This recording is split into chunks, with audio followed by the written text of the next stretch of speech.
What's good, people? It is Tony the Savant back again. Hold on 1 second, y'all. I'm finna cam up. Make sure this thing is. Hope everybody's having a good evening, man. I know that I'm supremely late. I do ask for forgiveness. After the Terrence Crawford fight, I got into boxing Twitter, going back and forth with some respectable human beings. I'll call them that, as we have just concluded that fight. But before we get to that, let's get to the intro. Good evening, everybody. I am Tony the Savant. Please like this video, share this video, hit the notification bell so you can be notified when I'm dropping content and going live on the channel. As well, if you have not already, please subscribe to the channel, join the fam as I drop content daily, go live daily, stay very busy on this platform. And last but not least, man, my favorite part of the game, please leave your thoughts and opinions in the comment section, as I'm always intrigued to know what you all got to say about these topics. Let me get my spritz, man. Let me get my spritz. We're going to have to do some talking today. I understand it's late for some folks, depending on what side of the world you're in. But again, man, we just concluded this Terrence Crawford fight. So, I was it was an exciting fight, man. It was, to say the least. In fact, let's kick off the show with the recap. I wasn't going to start with the recap, but originally when I had it on the docket, but it's fresh on my mind. So let's talk about this Terrence Crawford. Oh, one more thing. People. This is a business, as you can see in the ticker below. Like, share, comment, hit the notification bell, all that good stuff. But also, if you are wanting to contribute to the growth and development of the channel, you can hit the Cash App at $ Tony the Savant. This is a business, ladies and gentlemen. A lot of hard work goes into it, and in fact, I got a lot of stuff coming up that we've been working on for a while now. I've been excited to do things and work on things and all that kind of stuff, but it took some time. You know what I mean? No oak tree grows overnight, so I've been planting a lot of seeds, doing a lot of networking. So a lot of stuff coming out of my own pocket, and with three shorties and bills and all that kind of stuff, it does get taxing. So I'm looking to do my networking and build a community. But if you individually rock with the channel, I thank you. First and foremost, but if you'd like to contribute financially to the channel, to the growth, to the movement, you can do so by hitting that $ Cash App, Tony the Savant. All right, let's get to the work. Terrence Crawford and Israel Madrimov. This fight has just concluded a couple hours ago at this time. And ladies and gentlemen, you got to hit the spritz. It was a robbery. It was a highway robbery. And that's what I was going back and forth with some folks about on Twitter. As you can have your opinions. You can definitely have your opinion, man. But listen, there's an old unwritten rule in boxing that goes a little something like, if you aren't the champion, you're the challenger, you have to do more than the champion to win. Respectfully. That's just the no rule. I truly believe it's an unwritten rule. If it's written down somewhere, I've never read it, but Terrence Crawford, everybody has been double speaking about this fight, right? Because people are saying that the overall consensus right now is that Terrence Crawford is not ready for Canelo Alvarez. Respectfully, I agree with that.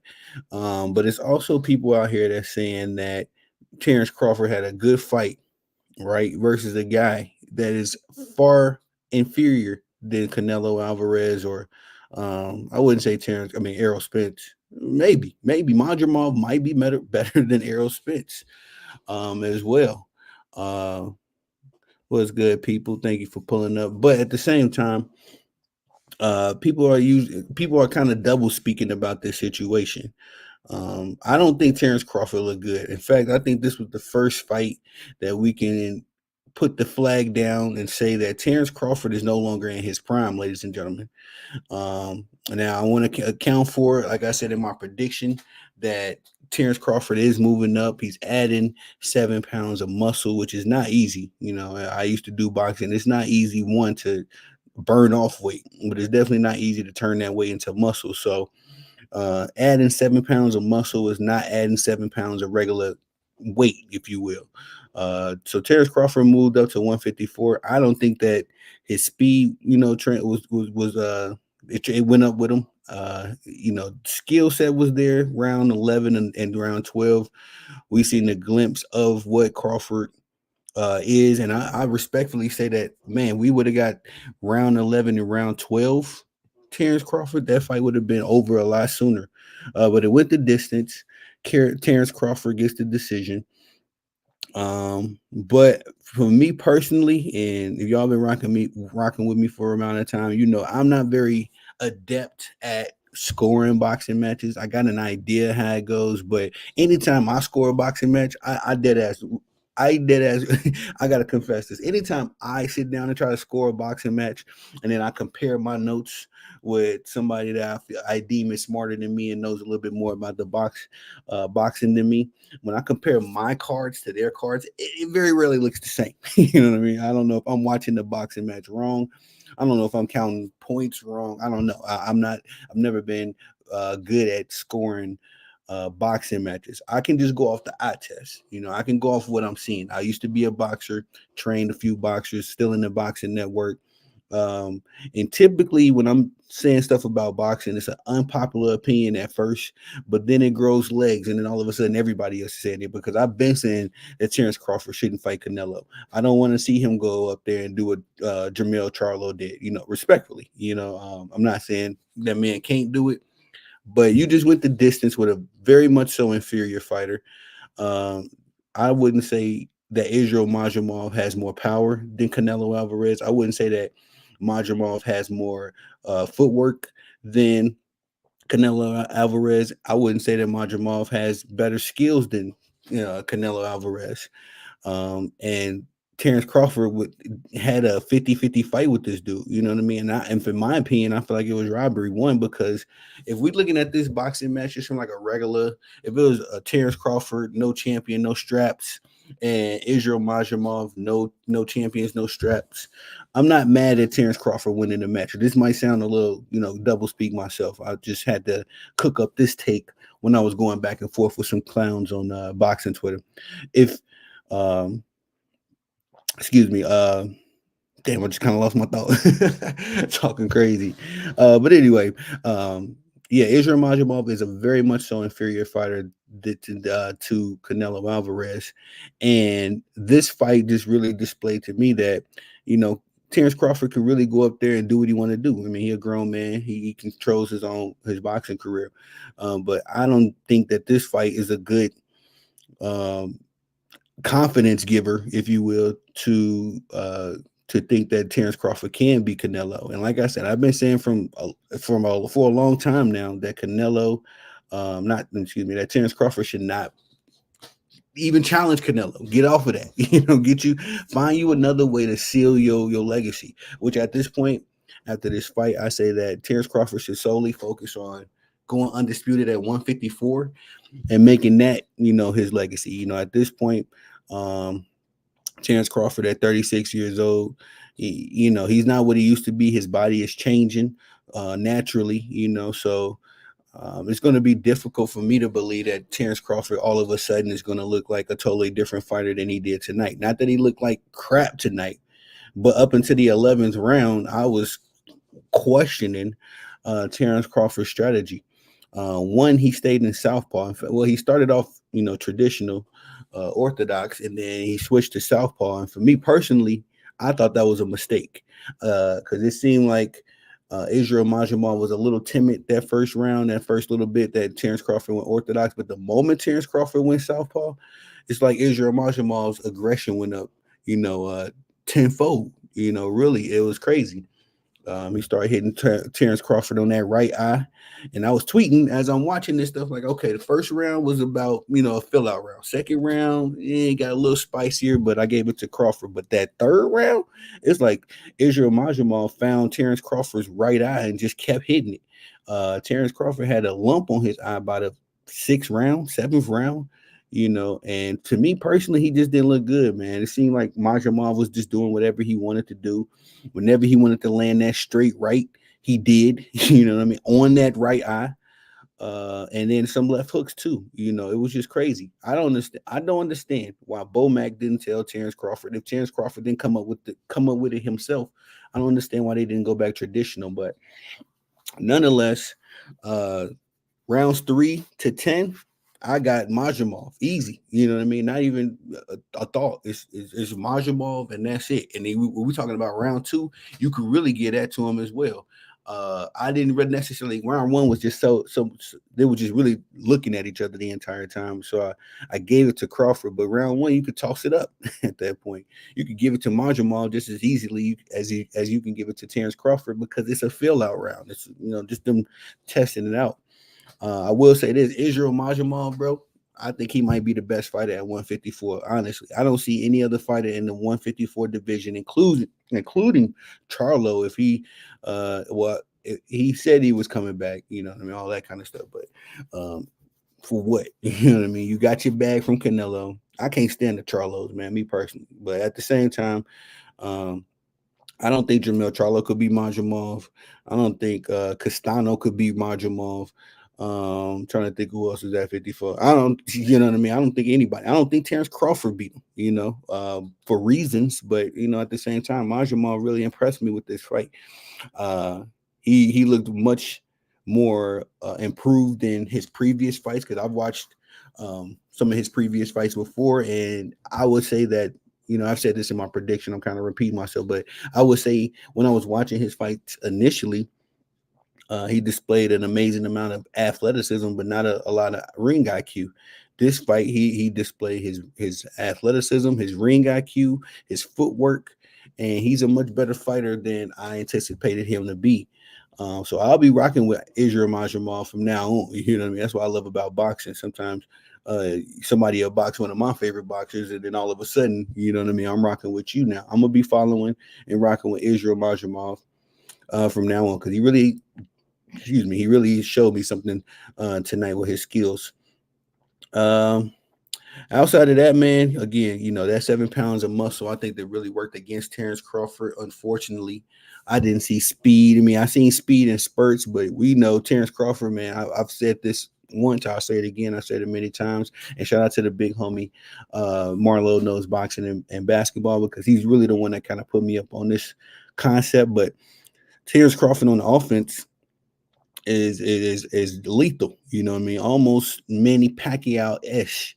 And if you didn't ever see anything else that displayed that, go watch the Errol Spence fight again. Like Terrence Crawford's hand speed was godly.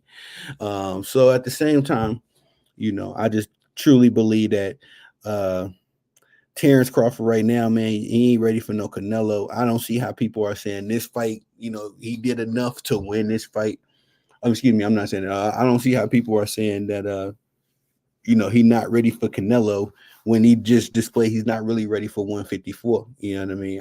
Coming from 135, I think that 147 welterweight should have been his cap out, and he did go undisputed, defeating Errol Spence, but get going knock boots off. You know what I mean? Go knock Virgil Ortiz. I don't know if Ortiz has moved up to 54, but clean up the welterweight division, then retire. I mean, at this point, Terrence Crawford got nothing else to prove. I made a video about this. I'm like, he at that point in his career, and he waited a long time to get to this point in his career, but he at that point in his career where he only taking money fights, big money fights. I think Terrence Crawford was good enough to take these big money fights at 30, 31. You know what I mean? Now you're trying to take him at 36, like, brother, 37 this year. Terrence Crawford will be 37 in a few months. So It's just very alarming that he's not in his prime no more. He didn't look good tonight, and what are we going to get from Terrence Crawford moving forward? Because Canelo's only 34. You know what I mean? So he can age Crawford out one, or he could catch Crawford. I think Canelo gonna be uber confident at this after this fight, but I think he could catch Crawford. Um, right now at the right weight, especially if he's foolish enough. Chance Crawford is foolish enough to move up 2 weight divisions. I'm talking about 7 pounds of muscle made you look slower. 14 pounds of muscles in addition to that 7 pounds. Nah, man, it's gonna be Jamel Charlo all over again. Terrence Crawford just running around for his life, surviving, and then end up being sacrificed to Canelo, if you will, for the worst of the better word. That's what it looked like for me with the Charlos thing. But again, I can't stand the Charlo, so I didn't mind seeing him get beat up. It would hurt me a little bit to see Bud try to go up there at 37, 38, whatever, 21 pounds heavier. I know his thing is that he got the skills to pay the bills, but man, it's more than just skills when it comes to boxing. You know what I mean? You got to have a lot more.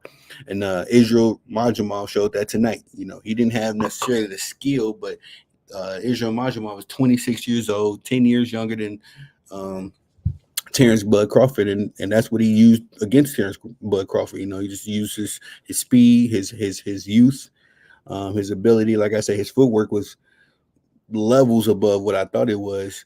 A few times, when he was going for certain punches, he wouldn't have his feet set. He heard him get into a nice stance where he could catch Crawford with one of those left hooks. But now that Terrence Crawford has won, everybody's speculating what's coming next. A lot of people, the boxing community, is saying he ain't ready for Canelo. I'm in that camp.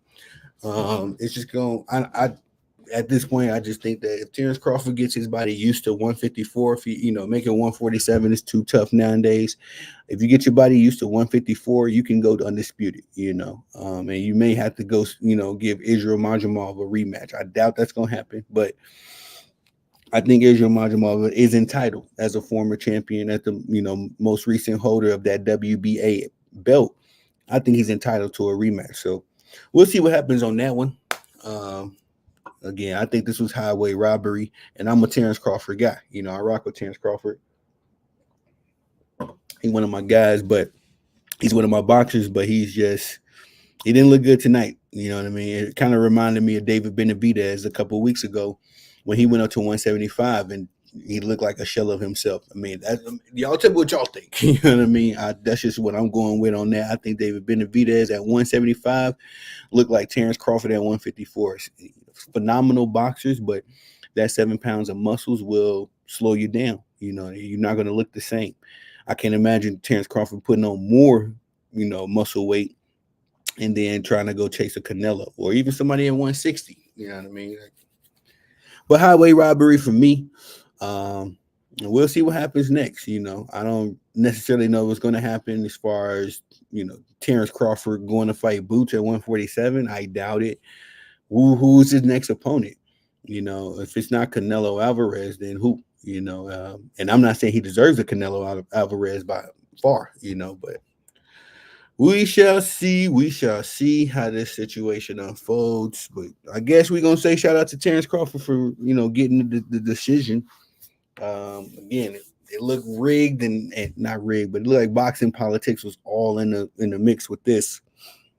As boxing has become a popularity contest, man, that's what really irks me off. But anyway, ladies and gentlemen, if y'all don't mind, please sub to the channel, share the video, like the video, get your notification bells up so you can be notified when I do this, and go live on the channel as well. Leave your thoughts and opinions in the comment section. Let's move on to our next topic. Skip Bayless. Nah. Should we cook Skip? Yeah, let's cook Skip, man. Let's cook Skip real quick. Skip Bayless, ladies and gentlemen, is done. On Fox Sports 1 Undisputed, as he aired his last episode yesterday. Was it yesterday or the day before yesterday? Now, who cares? Who cares? I had to unfollow Skip on Twitter, man, because all of that nonsense he talks on TV, he just migrated it to Twitter now. And I know he's already been doing that for years, but I was following Skip, but I wasn't following Skip on Twitter, and I've been tuned out the Undisputed TV show as Garbo. But apparently he is done. He got his walking papers from Fox Sports. And Skip has been talking about what's going to come up next for him. I don't see what's next for Skip Bayless. At 73 years old, having a 20, 30, 40-year career, you did your thing, man. Learn to fall back. At the end of the day, I think Skip Bayless has the same issue LeBron James has. It's just like, bro, accept your age, accept where you are in your career, and move on to the next phase of your career. There's no reason why Skip at 73 is running around here trying to be like Stephen A. Smith and do all these projects. It's like, bro, no, you know what I'm saying? It's a wrap. And at this point, talking sports is a wrap as well, because Skip Bayless ain't got no real uh grasp on reality or what the sports fans are thinking. If you ever watch Undisputed, it's three topics. There's only three teams they talk about: the Lakers, sorry for yawning, y'all. Like I say, I was up all day doing video editing, and then we had to fight, had to go link up with the crew, the networks, and all that stuff. But anyway, what were we talking about? This clown Skip Bayless. Yeah, it's over for this dude. And I don't know if y'all seen his celebration party after his departure, his last episode. Nobody was there. No Little Waynes, no Paul Pierce, no Keyshawn Johnsons. It's like all these dudes you just put on, apparently, allegedly, and nobody had anything, no good words or a goodbye, nothing. You couldn't get one little moment on the camera.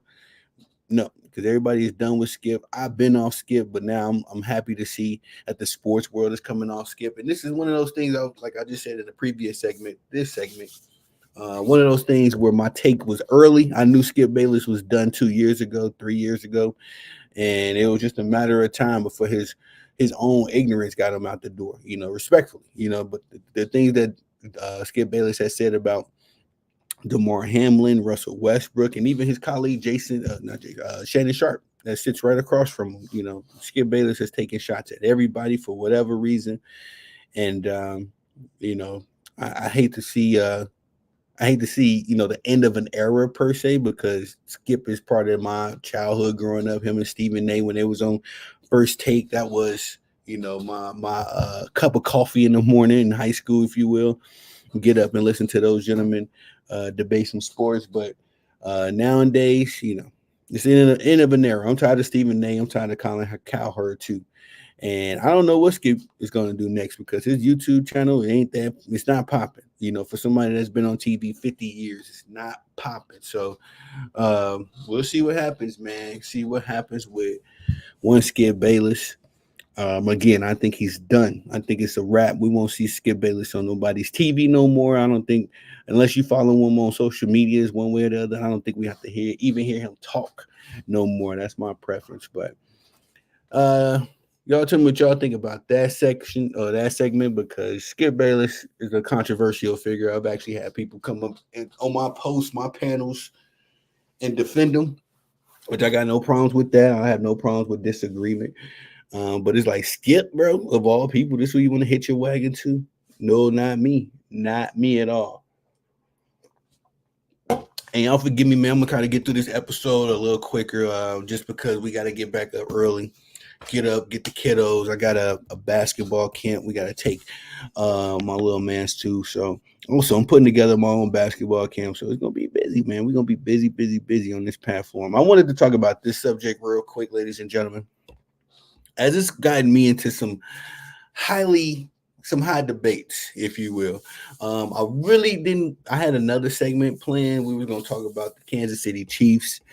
But I feel like I have to touch this subject real quick, because a lot of people seem to have too much emotions, involved in this. Now, if y'all not familiar with this young lady, I guess it is Imani Khalif.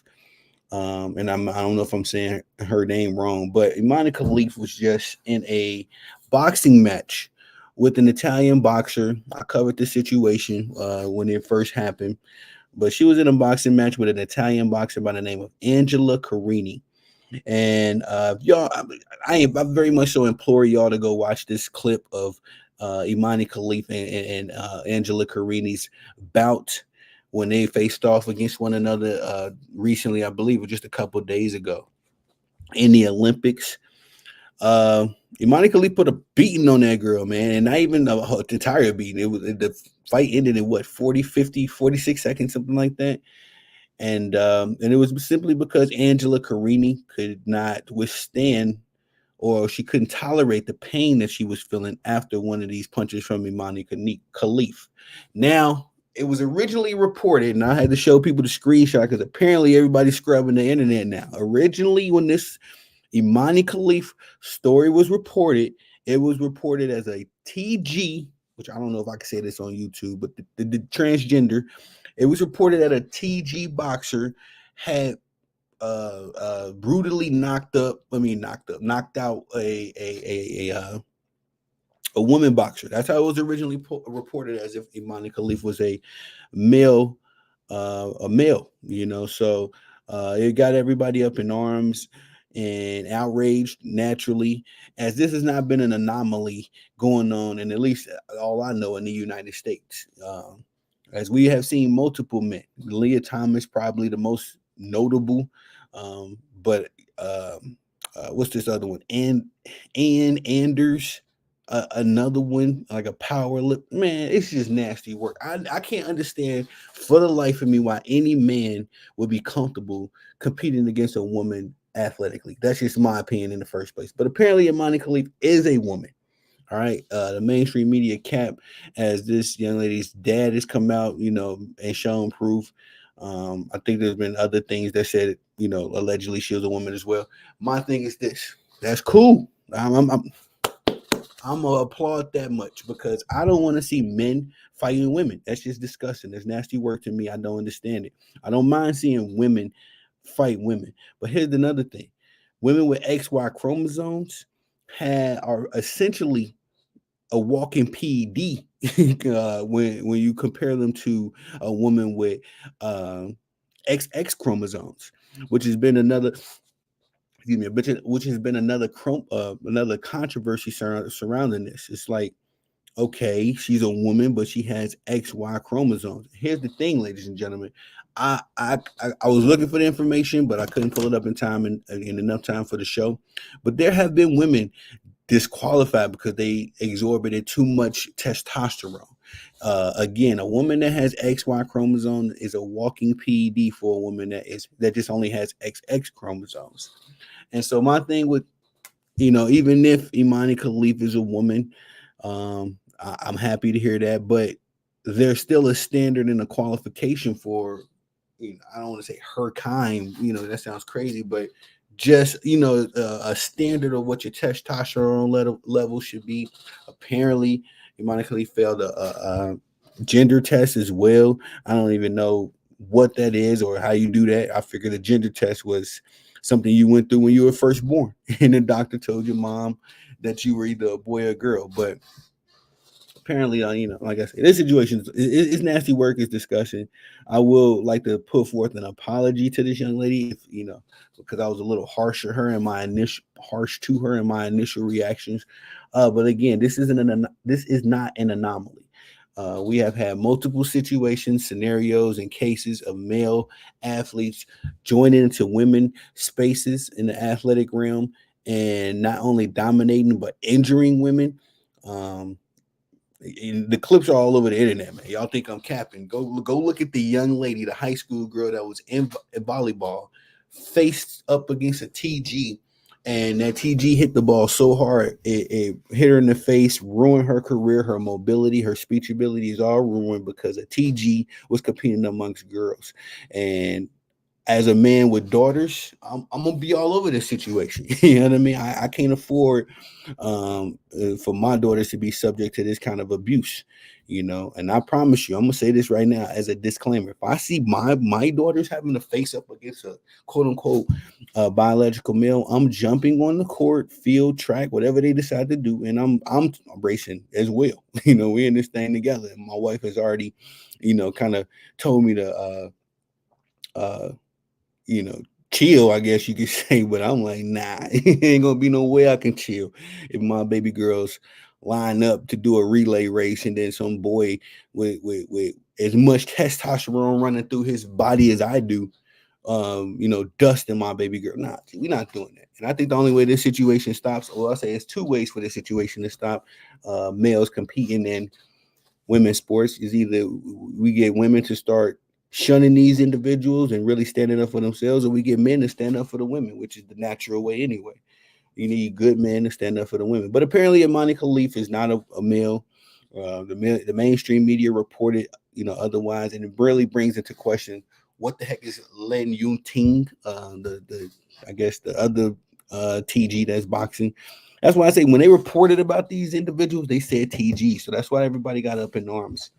In the initial reaction, it's not because another woman quit for fighting another woman.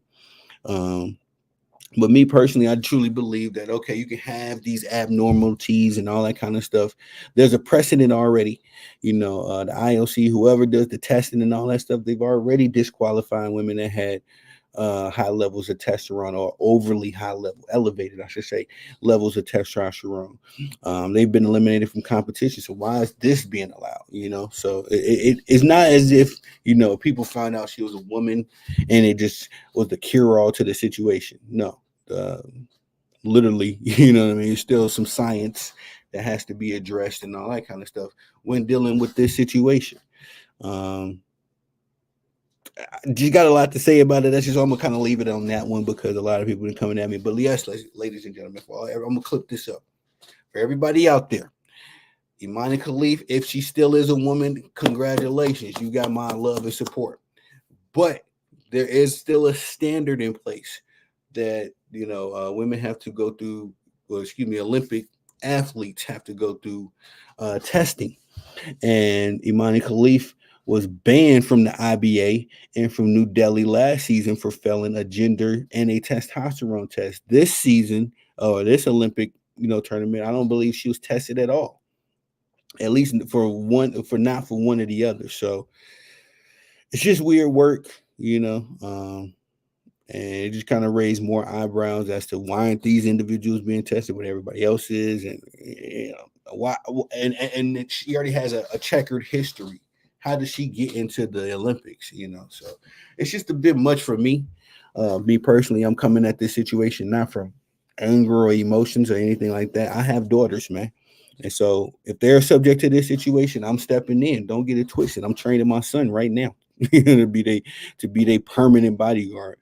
um, I couldn't allow a male to just destroy all of the hard work that they put in, and I'm pretty sure that with me around as well, we put in. So um, I need my baby girls to get a fair shot, and going up against males is not. And then also going up against women with high levels of testosterone. That's not good. No, that's not any more good, ladies and gentlemen. All right.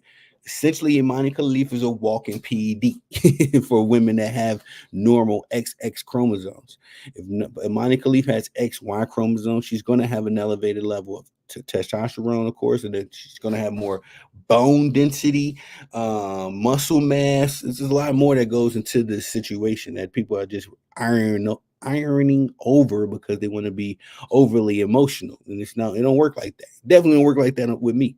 You know what I mean? That's why I stayed on boxing Twitter as long as I did, letting these dudes know, like, nah, bro, it's not this. So you can't emotionalize things to make me believe otherwise. It's like I know what I'm looking at. But I do want to issue a short apology to Imani Khalif if I did offend that individual, or on behalf of everybody, offending that individual. If she's really a woman, that's the next question I got. Is she really a woman, or she's one of these women in name only? But that's all I got for y'all on that one, man. That's a controversial situation as is. And Lin Yu Team, what are we doing with that one? You know what I mean? What are we doing with that one? Is that a biological male? Is it a female? Do they have the same diseases? What's the likelihood of that? And they both make it to the Olympics? That's crazy work. Crazy work. But anyway, ladies and gentlemen, if y'all don't mind, take the moment to like this video, share this video, hit the notification bell so you can be notified when I'm dropping content and going live on the channel. Also, leave y'all thoughts and opinions in the comment section. Let's move right along to the next topic. We gotta talk about this clown.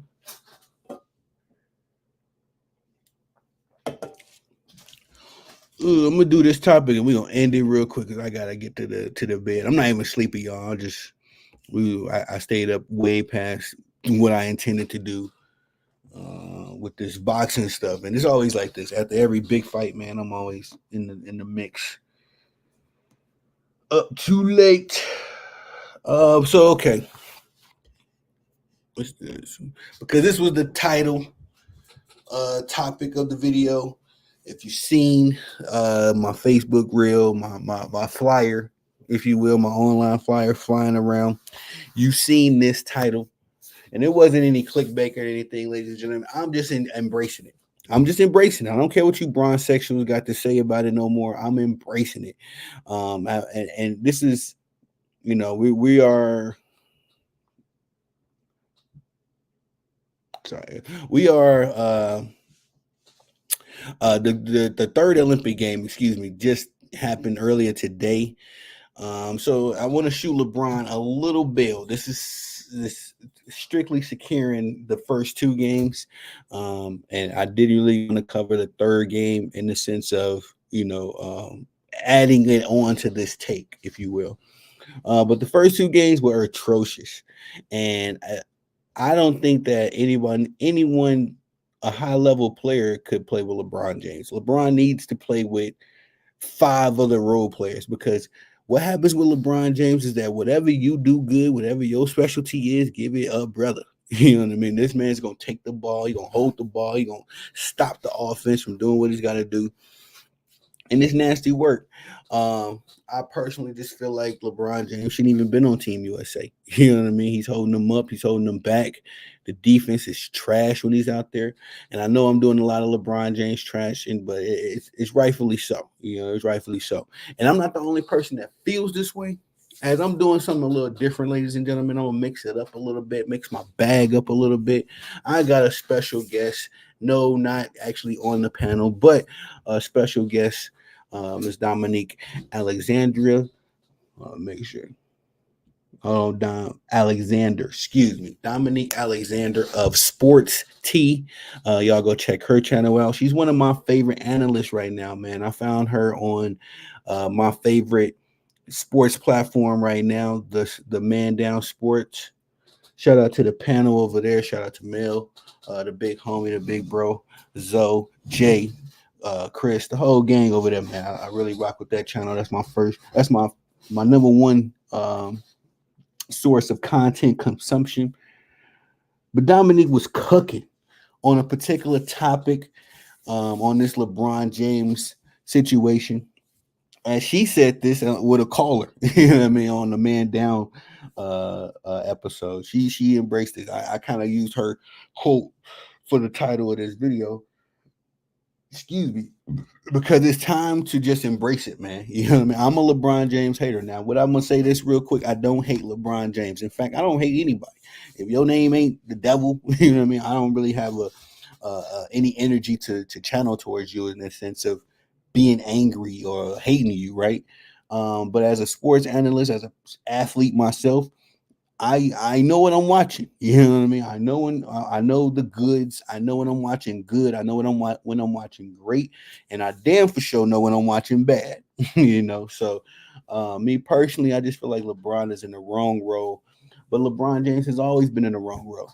At 40 years old, he insists on playing point guard, holding the ball, having offense run through him, and every time that happens, we Team USA, as far as the Olympic setting goes, we get down, or the game is close, and it's not until they check KD and AD in that we're able to maintain a lead. But I'm gonna let Dom cook real quick, as she made some good points as far as this LeBron James situation goes. Now, this is about a 2-minute clip.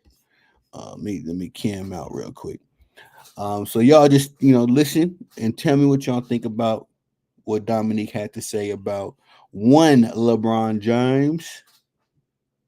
But when you're playing with LeBron James, who insists on being the point guard at 6'9", 270, 40 years old, when there are guys on the team that are just better at that position who can take better care of the ball and not turn it over every second. You might not get in rhythm because the ball isn't moving. Guys are not touching the ball enough. And Steph was unable to find a groove playing alongside LeBron. We saw this in Miami with D Wade and Bosh. We see every season he's been on the Lakers where guys become a shell of themselves playing alongside him, playing alongside a ball stopping turnover machine that gives his teammates the ball at the end of the shot clock. Okay, he passes the ball when he's unable to bum rush the lane and run over defenders. We should be seeing the best brand of basketball on display in Paris because we have the best basketball players in the world on our team. But instead, we are seeing some of the most elite talent play their absolute worst because instantly everyone becomes a spot-up shooter for LeBron. And there is no robust offense being ran. And we have Steve Kerr, one of the best coaches in the league. The funniest thing and the best part of what Skip Bayless had to say was that LeBron reminds him of Caitlin Clark. And I've got to say, he's looking Clarkish out there. 6 turnovers. They're turning the ball over at the same damn rate. And both players, they will be leading the leagues, respectively, in all-time turnovers. I can see it happening for Caitlin Clark. She's running away with the turnover record. And LeBron is the GOAT of all turnovers, greatest of all time in turnovers. So clearly he should not be running the point. It doesn't work. And at 40 years old, LeBron should be mentoring the young guys and coming off the bench. Respectfully, that's Dominique Alexander of Sports Team. Make sure y'all swing by her channel, give her a subscription, and tap into the content as well. Dom is one of my favorite analysts. She really be bringing the heat, and I can't agree more. You know what I mean? I can't agree more. When I heard her say that, it's she says what I said, but in a better, more presentable fashion. Because I know I could come off a little bit, a little over passionate about my LeBron James disdain.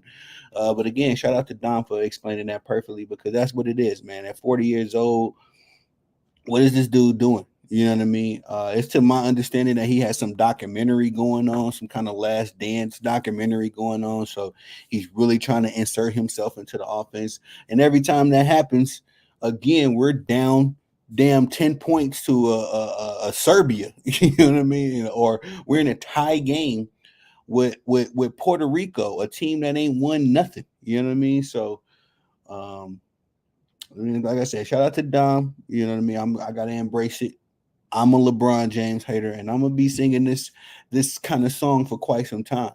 You know what I mean? Until this dude gets out of here, I can't deal with LeBron no more, bro. I know what I'm watching. This dude is a ball hog. He is a stat patter.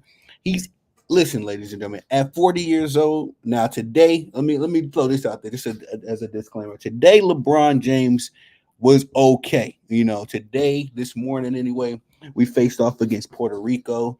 It was a very interesting game until the second quarter. We put 39 points on their dome, almost 40. And it was pretty much a runaway game from that point on. But LeBron did his thing. I think he only had like 10 points, 1 turnover today, 18 minutes playing. But, he didn't have the ball in his hands. He wasn't being himself, quote unquote. It was the offense was centered, around Anthony Edwards. And to a little bit of his credit, Joel Embiid, as he put up 15 points against Puerto Rico. Anthony Edwards led the way with 26. I made a video about that. Y'all go check it out if you want to recap that game real quick. But that was today, this morning. Don dropped her video 2 or 3 days ago. So, this was after the game with South Sudan. When she made her comments, and at that point, LeBron James was averaging 6 turnovers a game, damn near 22 minutes wait, this is the crazy part. 22 minutes in a 40-minute Olympic game. And hold up, Steve Kerr was talking about he can't find minutes for anybody else, so, and I'm saying that he's averaging that, guys, over 20 minutes in an All-Star game, just a stat pad, because Team USA don't need LeBron James of the Lakers. Team USA don't need LeBron James of the Miami Heat. So it's the matter of the fact that he just out there to do what he got to do. And again, that's why I had to throw that out there. He's got a damn documentary going on. This dude is obsessed with Michael Jordan. He's trying to create some kind of last dance documentary to offset what Michael Jordan was able to do in 2020. And low key, he was trying to do it in 2023. And he thought he was going to get himself another championship. But Joker came and put an end to that fantasy. But at the end of the day, man, like I said, I'm going to shoot him a little bail just because he did good today. But historically, I am tired of LeBron James. I want this dude to get out of here. I've been saying this for a minute. The moment LeBron James retires, my channel going to take off. Because then I can actually stop wasting time bringing facts to you bronzexuals, to you delusional LeBron James fans. I enjoy breaking y'all down. Don't get it twisted. It is thoroughly entertaining watching a bronzexual have a mental meltdown because they can't understand. I'm gonna say that they can't process truth. That's all. Anytime they bring up, LeBron James 4 championships, my guy, 6 losses. And I'm not one of these, I am a LeBron James hater now, so I have to do that. But at the same time, that's not my MO. If you want to talk about an athlete, we could chop it up about the good. But usually, everybody except LeBron James, you can have a reasonable conversation about him. In fact, me and Don was talking about Joel Embiid one time, and it was like, you could criticize Joel Embiid. Nobody's gonna run up in your comment section to call you a Joel Embiid hater. Nothing. No, that's not gonna happen. But the moment you say LeBron James had a great game, but he went 9 to 10, not 10 to 10 from the field, oh, you a LeBron James hater. You hate him, Savannah. It's like, my guy, sit down. LeBron ain't gonna let you hit because you know what I mean. He ain't gonna take you on no date just because you capping for him. LeBron James wouldn't give these dudes a cup of water if they was on in the desert dying of thirst. They just go out of their way and defend them. And really, I should say this: I don't hate LeBron James. I can't stand you, bronzexuals. Oh man, y'all are bane of my existence. Golly. I'm getting comments now on like old videos that I made a year ago.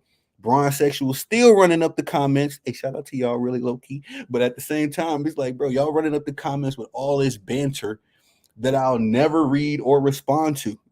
I'm gonna be a buck. I'm not. I just looked at my messages this morning, my archives. It was some dude, I can't recall it, Miguel Torres.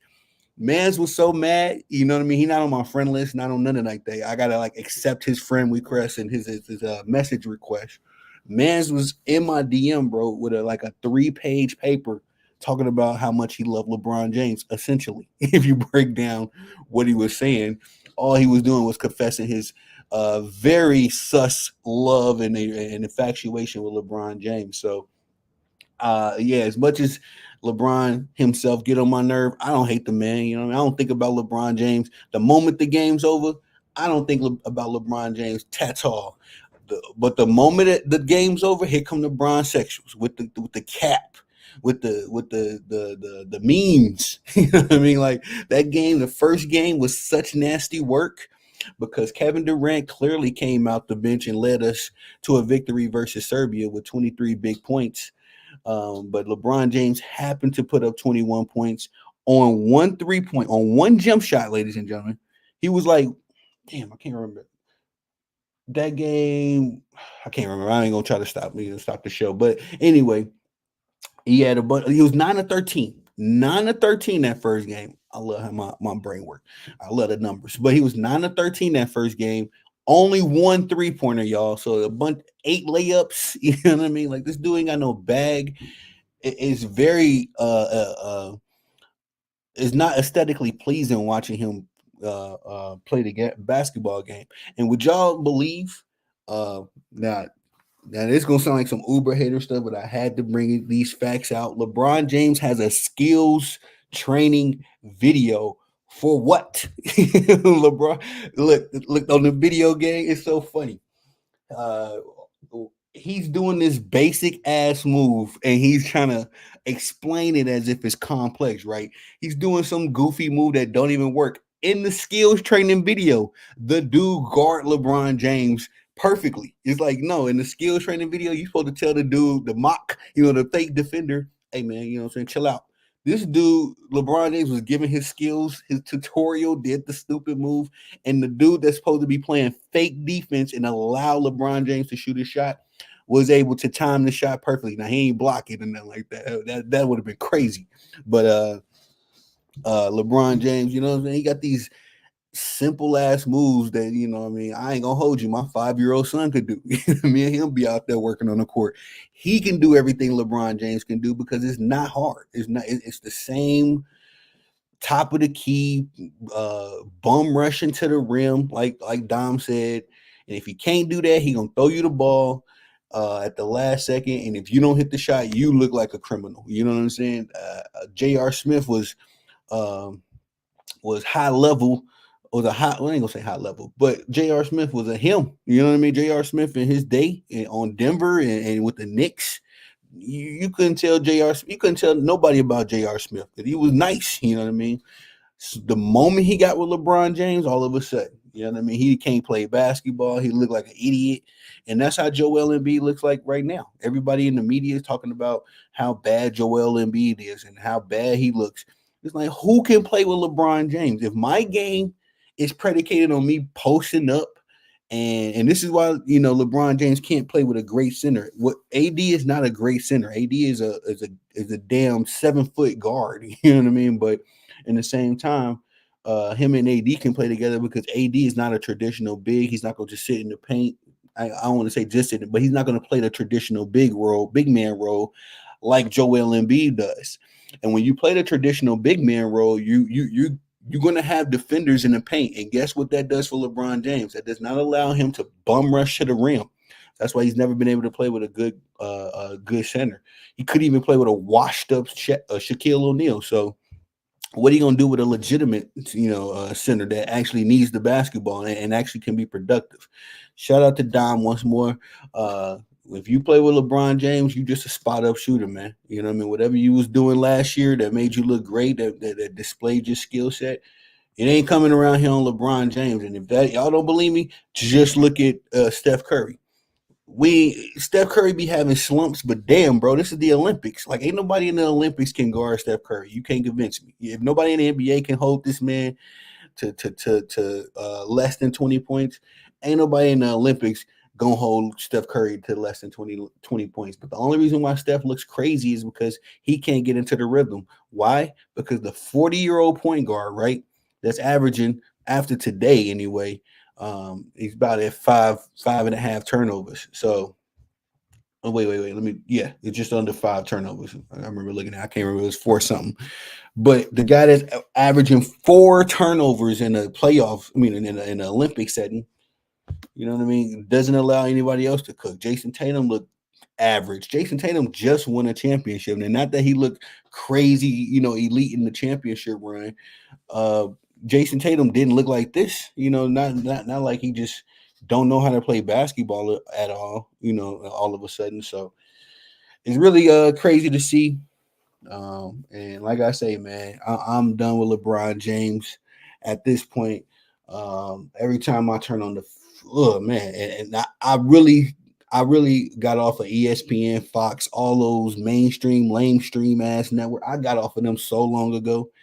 But as of recently, shout out to Mel from Man Down Sports, the big bro, and also Dreamers Pro. They highlight a lot of stuff that the lamestream guys say. So, I've been trying to tune in and watch an episode of First Things First, Nick Wright's show. I'll try to watch Around the Horn, but all of it, man, it's just the glazing going on. Anytime they got to talk about LeBron James, one, they're going to talk about him for an extended amount of time.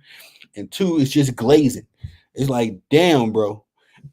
Another thing that's pissing me off, Dwayne Wade's announcing of the Olympics. I don't know how y'all feel about this, but this man got to go, man. Dwayne Wade used to be Dwayne Wade was my favorite basketball player in the National Basketball Association, guys. Y'all see the teams on the side. It's Chirac around here, man. And Dwayne Wade ain't from Chicago exactly, but he's from Illinois. He's from a little town right up north of Chicago called Robbins. My cousins, I had a lot of family out in Robbins. So, we accepted D Wade. He ain't from the city, but we accepted him. Um, um, how he be glazing LeBron James though is like, oh my god, bro, I'm kind of regretting ever saying Dwayne Wade was my favorite player at this point, man. Because one, you linked up with LeBron James. I hated that. I hated that with a passion. But then two, now you over here, everything this man do. Dwayne Wade literally said out of his mouth, LeBron James did some basic dunk, and Dwayne Wade says out of his mouth, uh, it was nasty work. His pronouns are him. Oh man, it's just like, hey, look, G. I can't get with the delusion. Me personally, I can't. I cannot get with the delusion. I can fairly assess you. I will fairly compliment you. I just complimented LeBron James for doing what he was supposed to do, or doing what he's supposed to been doing this morning when they faced off against Puerto Rico. That's the kind of LeBron James that needs to be on display all the time. Not this LeBron trying to get 30 points in the Olympic game. Not nah, G. Like, sit down, bro. Just sit down. Making niggas miss Kobe more. You know what I'm saying?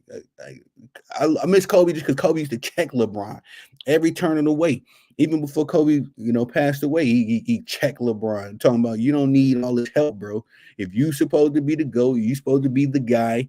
You're the one that's supposed to get the job done, not the role players, not Anthony Davis, not Jeannie Buss, not Darvin Ham. You, Bron, supposed to get the job done, man.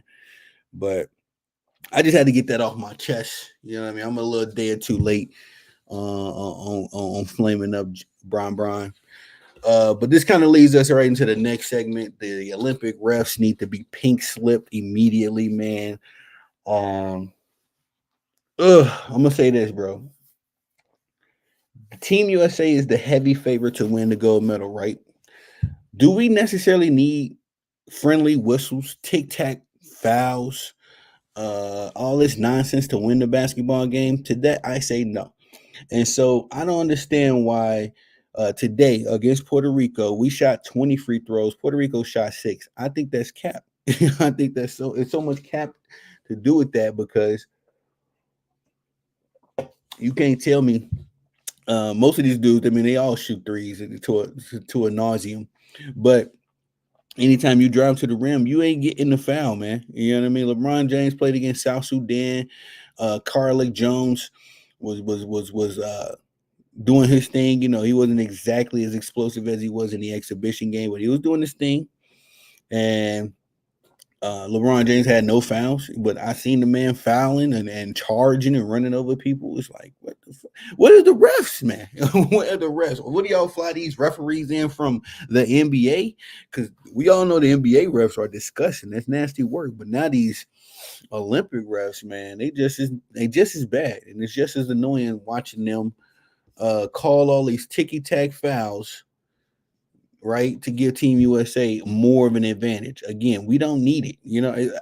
I'd much rather, if I'm going up against, let's just say I'm going up against my 5-year-old son, I'd rather the referees not call no fouls. Let them hack me, bro. I'm finna win anyway. Put this, it's easy. I don't need to shoot an excessive amount of free throws. But that's what I've been observing, man, with the Olympics. I haven't really kept up with the other games. Shout out to Simone Biles. Baby sis been doing her thing, man. I'm really a big Simone Biles fan. I just, gymnastics and talking gymnastics, not my specialty at all. In fact, my daughters, they get into that little age where it's time to start gymnastics, and I'll be into the gymnastics world a little bit more, say in like another year or two.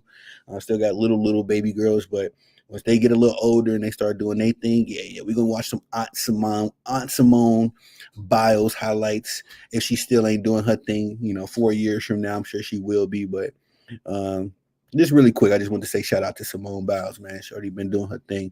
But these referees, I can't stand them. And outside of the basketball stuff, man, I can't really even watch the Olympics. I don't even want to watch basketball. It's only the point of the matter that this is one of the sports that I cover. That's one of my specialties, my expertises. But it's just the point of the matter that when I'm watching this stuff, man, I want to see basketball. I want to see a high quality game of basketball. If we got the quote unquote best players in the world, let them cook. Let them cook, man. We don't need your whistles, bro. Get the whistles to the inferior guys. Let the Puerto Rican guys, excuse me, that sounded crazy. Let Team Puerto Rico get all the advanced, ticky tack fouls, excuse me. Let me work. I don't need it. KD is of that mind state. I love Derek White because I'm noticing he like that. Derek White is the only dude on Team USA when a call is made. He ain't running around doing this. All right, y'all can't really see me. My camera ain't wild. But you know what? Soon as something happen, everybody on Team USA always do this, bro. It's crazy to me. It's like, nigga, you fouled him, bro. Stop it. It was a play with Bam Adebayo clearly knocked the ball out of bounds. Ref called it, in favor of Puerto Rico, I think it was. I don't know if that was to this morning or yesterday's game. Not yesterday, but the last game against South Sudan. One of those games where Bam Adebayo clearly knocks the ball out of the guy's hands, right? And knocks it out of bounds. Referee says, White's ball, they ball. This man get the I'm like, bro, chill, man. Y'all. Oh, this is another result of the LeBron James era, bro. Everybody be crying to the referees, like, damn, bro. I hate watching Luka play. You know what I mean? Because he just then took what LeBron James do and take it to the whole nother level. I ain't gonna say I hate watching Luka play. I hate watching Luka cry to the referees because whatever all that LeBron James crap. Now Luka then got it into his DNA. Now he be wanting every damn call, even if there's no call there. You know what I mean? It's like, geez Louise, bro. But these referees got to go. I don't know if Nike done flew these bums in. I don't know if the NBA done flew these bums in. I personally don't care for referees. I've been at odds with referees since I was a wee little lad playing pee-wee baseball and basketball. I've always could not stand umpires, referees, whatever y'all call them, whatever they call themselves, because not knocking them. It's the human, element in the mix of having to make bang bang calls sometimes, and maybe making a call that's not in favor of one team. I've always just felt like, man, get out of the way, bro. This game would be a lot funner if you wasn't here. You know what I mean? Talking to these referees. But you know what I mean? I'm just spitting my pain right now, man. At the end of the day, I have been enjoying. I ain't gonna say that. I've been I'm trying to say something. I'm trying to be diplomatic. I'm not trying to be. The Olympics been trash for me personally because I'm just really tapping into the basketball stuff. I was watching kayaking the other day. That was cool. But I don't know crap about those kind of sports. I didn't even know kayaking was a sport. Honestly, maybe I'm too ignorant. I gotta diversify my portfolio. But at the end of the day, man, thank y'all. This was episode 3. We'll do episode 4 tomorrow. Ain't no boxing match, holding up the show, and I'll be back in my studio. So we'll be able to cook a little bit more. I'll be able to pull up some clips. I might shout out to Don one more. I might use that clip one more time, Don, if you don't mind, for a video tomorrow that I want to cook on. Not so much a LeBron James hating video, but we gotta bring y'all down to size, man. We gotta let y'all know the truth. So but please like this video, share this video, hit the notification bell so you can be notified when you're dropping content and going live on the channel as well. Please leave y'all's thoughts, and if you haven't already subscribed, please do so as I drop content daily, go live daily, stay busy on the platform. And last but not least, leave y'all thoughts and opinions in the comment section, as I'm always intrigued to know what y'all got to say about these topics. Thank you for the love and support. Thank y'all for pulling up. We'll be back tomorrow, episode 4. Have some more topics. We got to start talking some football pretty soon here, some college football pretty soon here. That's a couple more things in my bag that I can get into. But make sure y'all sub to the channel, man. Definitely appreciate the love and support. I am Tony the Savant. Also, we on Twitter and Facebook. So if you're on Twitter, Facebook, drop a follow as well, man, because the content is always dropping. I stay very busy. I do this full time, taking over the game. We already got Skip Bayless out of here. It's time to get Stephen A out of here. It's time to get Colin Cowherd out of here. All them lamestream. Nick Wright, get out of here. Chris Broussard, get out of here. You know what I mean? We the new era. So respectfully, thank y'all for the love and support. Once again, I'm Tony the Savant. Peace.